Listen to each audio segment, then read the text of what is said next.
What's up, guys, and welcome to the first video. Today we're going to go over a couple of things while we're learning the song Stinkfist. We're going to cover drop D tuning, of course, palm muting, pick scrapes, slides, add 9 chords, and some volume dynamics. There's a couple of different things that go on in this song, and we're going to use this song to learn these different techniques. So the idea here behind this channel and the rest of the videos is as we go learning these techniques and these different skills, we're going to move on to a little bit more complex songs as they're going to build on top of each other. So first we're going to go over drop D tuning so we can all be in the same page of what we're going to be playing. All right, so first of all, let's get into drop D tuning. Right now, this guitar is tuned in standard E tuning. What that means is that we're going to go E, A, D, G, B, E. Most guitars in standard tuning are tuned that way. The top string is tuned to E. But to play Tool songs, we're going to have to tune this top string down to a D. The reason being is that Stinkfist resolves on the low D string. If we are tuned here to the low E, we're never going to make it to the low D string we need for Stinkfist, right? Stinkfist starts with an E chord, slides into a C, and then resolves into a D. So it would look like this.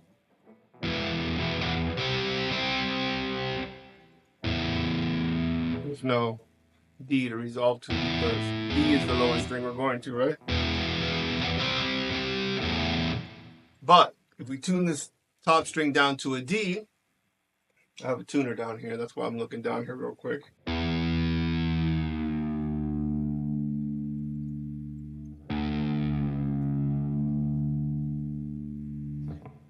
By the way, the 4th string is also the D. If you want to use that for reference.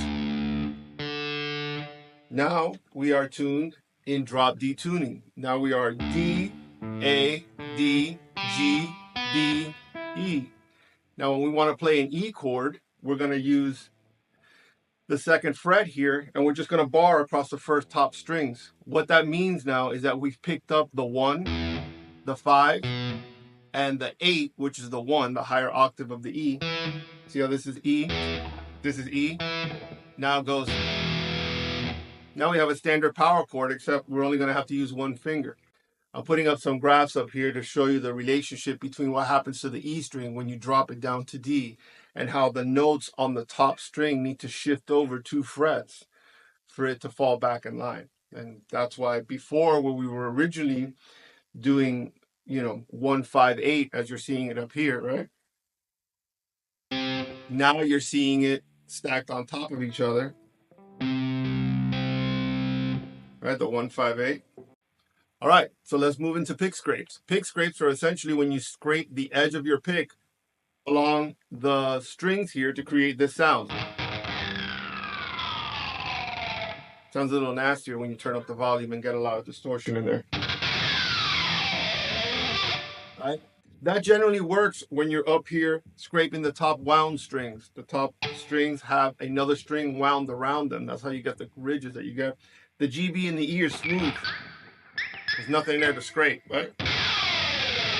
The beginning of Stinkfist, there is a higher pitch when you rub the strings vertically across the lower high strings. And it sounds like this. See how that's like a higher pitch than... So I think it's a combination of the two. When the song opens up, that first scrape that you hear sounds like this.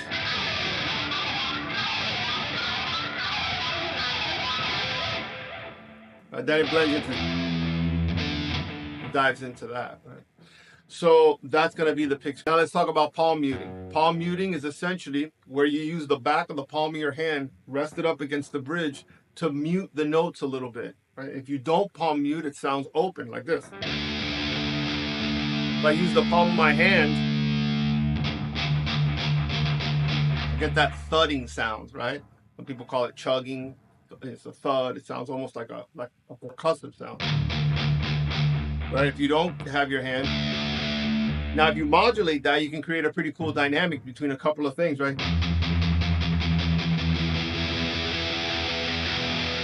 And all I did there was just lift the back of my hand off while I was strumming those chords. So that's essentially palm muting. You're going to want to get used to that because palm muting happens a lot in Tool songs. We also have some slides happening in Stinkfist. All right, so that's a slide. This is E, since we're in drop D tuning, this is E. And the C is here, one whole step below the 12th fret because the 12th is a D. So this is C. So we slide from the E to the C. Then we drop open, but that's one of the slides that happens. Another slide happens in the solo when we slide from the E, this octave, to a higher octave E here.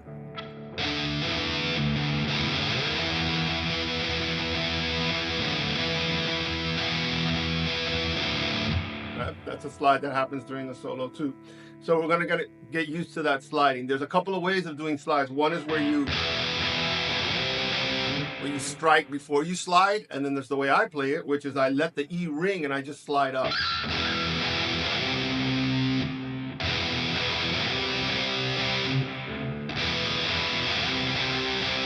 Sounds a little different in both ways, so we're going to do it both ways. You pick out the way you want to. In volume dynamics, we're going to be rolling the volume down a couple of times in this song. One of them being there's a quick bridge that happens here that goes.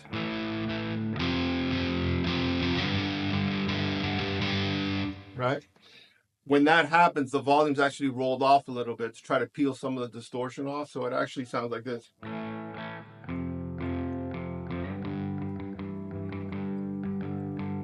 Right? But that's really done with the volume rollback. Then he cranks it back up.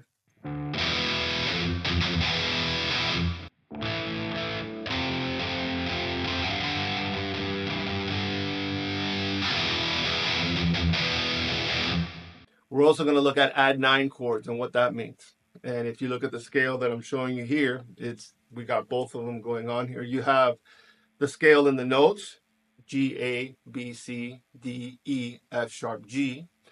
And then we also have those in degrees, the G being the 1, and then we move up all the way out to 8, which makes 8 is actually 1 being it in a higher octave. So it's G to G, 8 being the higher G, right? So if the higher G is an 8, well then that makes the higher A a 9. So what we're essentially doing is we're playing a G chord in drop D, and we're adding the 9 right here. This is the 9, because this is the 8. Right there's the 8. G, G, that's the 9. Why is the add 9 chord important? Because they're part of the song coming out of the solo. Out here, we get into this. These are add 9 chords. But all of those chords are played with that add 9. It just gives it that extra little flavor. If you play it without it, it sounds like this. You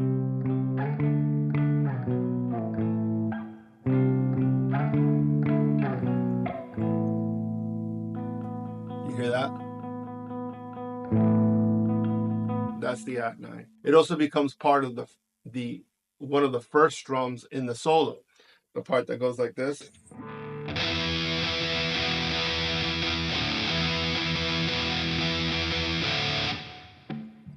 Those are add 9 chords. All right, so those are the topics that we're going to be covering here, and let's dive into the song. So the opening part of the guitar in this song starts with the pick scrapes. Remember, we're going to go across the strings, and we're going to go vertically across the lower strings.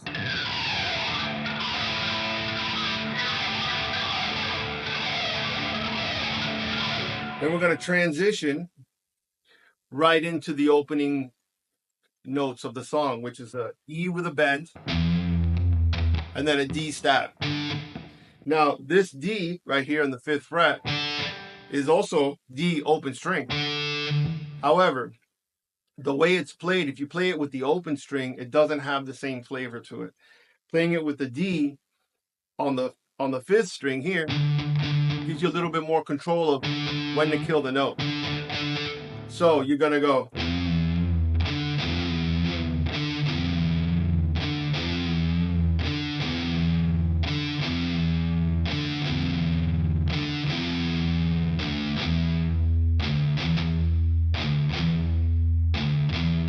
You notice after I did 4 counts of that. I slid my hand in and I started palm muting a little harder. So right before he gets into a chorus, he opens up with the E. Then he's strumming the D and the G string together, which is an inverted G power chord, the G and the D. Right, here's G, D. So then he opens up to the D, then E. So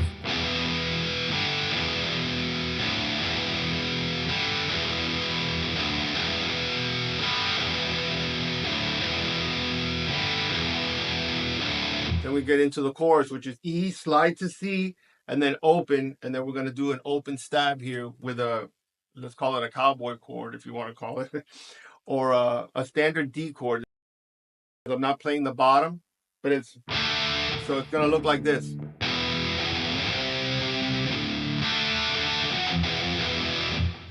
So it's, we'll get that little in the next section, but right now we're talking about E, C, open.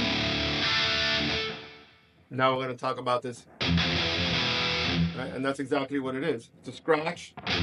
I'm muting the strings with my hand here, and then we're just going to go E, F, E. That last E, if we leave it ringing, we can transition to the chorus again. So it goes.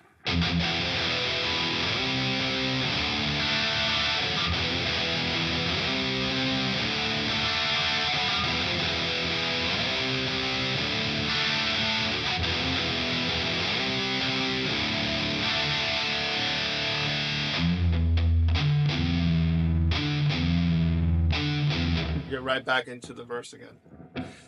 The second verse, you can play it with the pools. I play the second verse just to give the song a little bit of dynamic change. I play it where I'm just going. I'm just pedaling between the D and the E on the low string. Every once in a while, I'll throw in the higher D. Then we're going to go back into the pre-chorus, which is the, we transition just like we did the first time. Then we're going to go back into the E.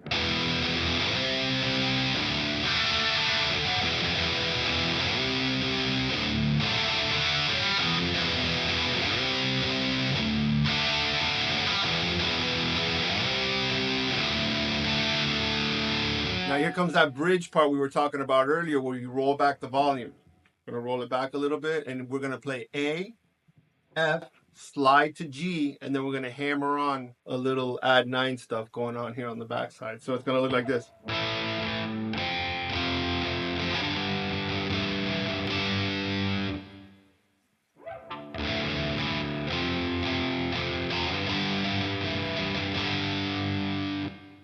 Then we kill the guitar.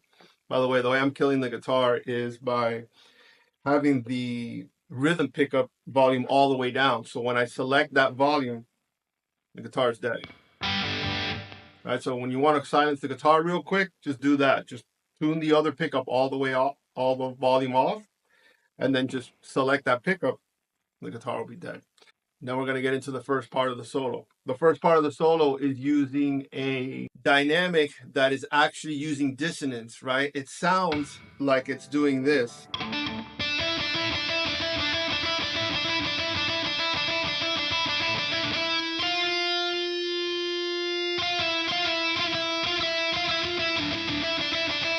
But it's not.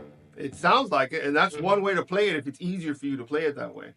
But what's really happening is that he's playing the D and the E simultaneously. So the dissonance between those two chords, that's a major second, right? The dissonance between those two notes starts to create a vibration, right? So it sounds actually like this. This is the D here. He's playing it up here, you know, on the second octave above the 12th, right? So this is D, just like this is D, right? So this is D, and then this is D, but this is E right here. So he's saying D, E, but when you strike them like and leave them ringing, it sounds like this.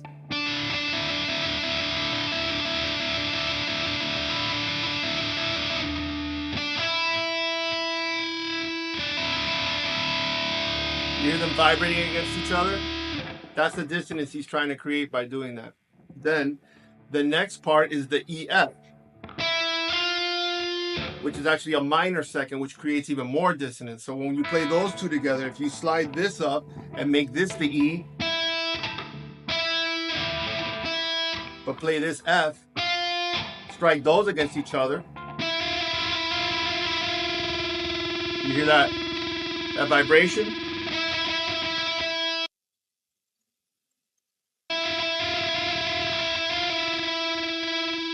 Hear that vibration? That's a distinct sound to the song.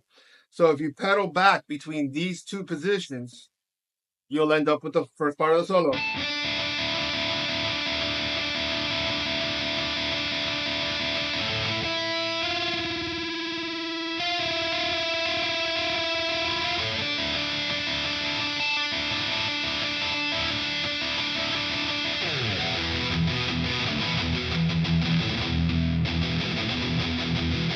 Then after you come off the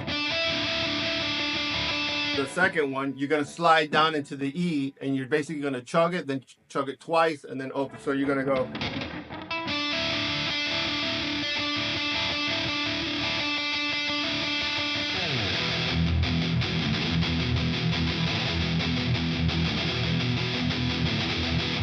So what I'm doing is I'm strumming it to the rhythm of the song, but then I'm adding in 2 open hits.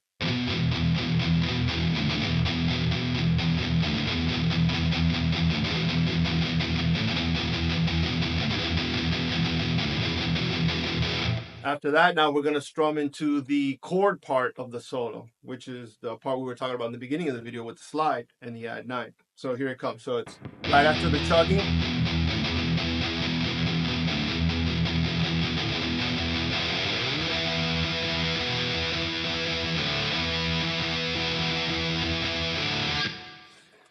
What we're doing there is we're doing an E, E add 9, E, open D.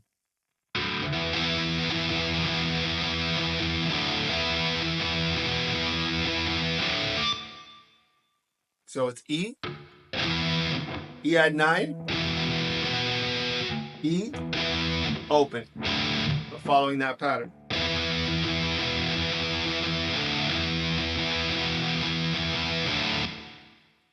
Right after that, we move into the second chord part of the solo, which is going to be this pedal between B and A, but we're going to be strumming the other strings below it also. So that's going to sound, it sounds like this with just the notes.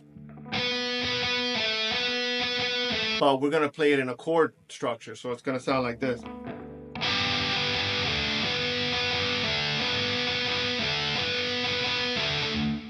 So we're pedaling between the B and the A, right?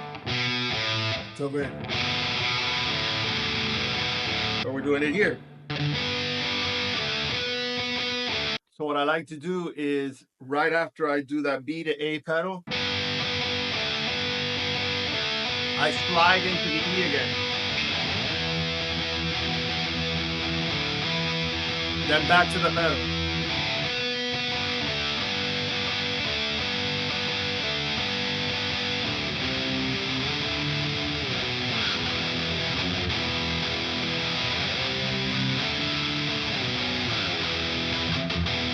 So now coming out of the solo, we're coming into these add 9 chords. We're going to start with a C add 9, D add 9, B, then we're going to roll down to the E.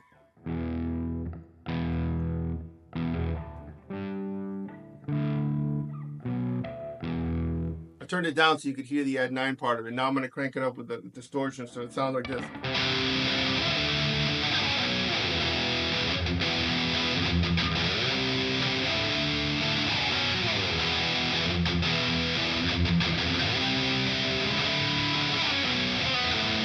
Last time we resolved here on A add 9. So then the last time when we resolve on A here, we're going to roll back the volume while it's ringing. So.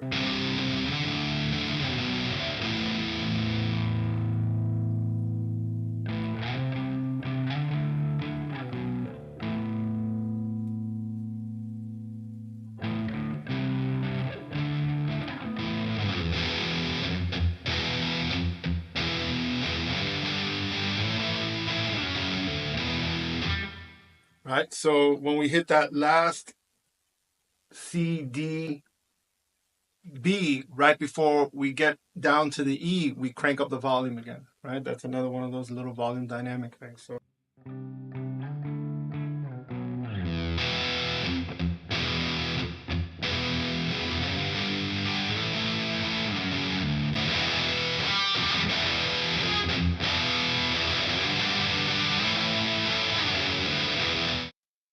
after that last swing coming out of the add 9 chords, when we come down here to the E and we start,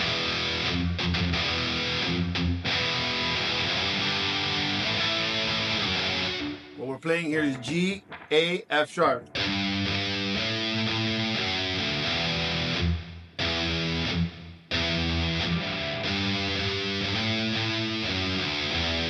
You can play I play it with a pull up, right? But we're gonna play that in a chord fashion. By the way, when we're playing these chords, we're playing them all the way through. We're also including the bottom 3 strings. But on the bottom 3 strings, if you notice what's happening here on the D, the standard D, if this is D, and this is D, and that's a higher octave of D. Well, when we bar across here, if we put our fingers in the same relative positions, which is on the G string 2 frets away, on the B string 3 frets away, see how this...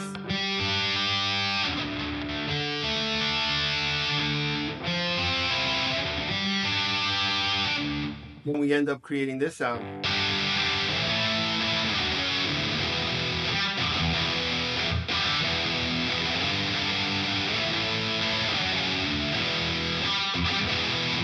Then we do that a couple of times.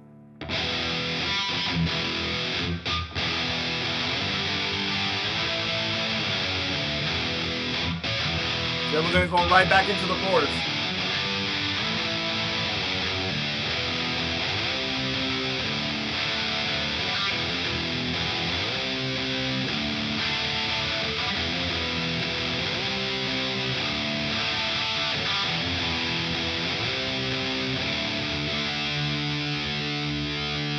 Then what I do is the last time I ring out I ring and then I just hit that D and I just let it coast its way out. And then just let the bass and the drums work their way out of the song. So that's how to play Stinkfist. We also learned some guitar theory there. We learned about add 9 chords. We learned about palm muting. We learned about volume swells and slides and pick scrapes. And I hope you learned something here. If you did, and you want to share this with your friends, or you want to visit me in the next video that we're going to make, please hit subscribe. Hit the like button if you learned something, and if you liked what you learned here, and leave me a comment. Maybe leave me some suggestions about what song to do next and what else you want to learn about. So thanks for stopping by, and keep coming back.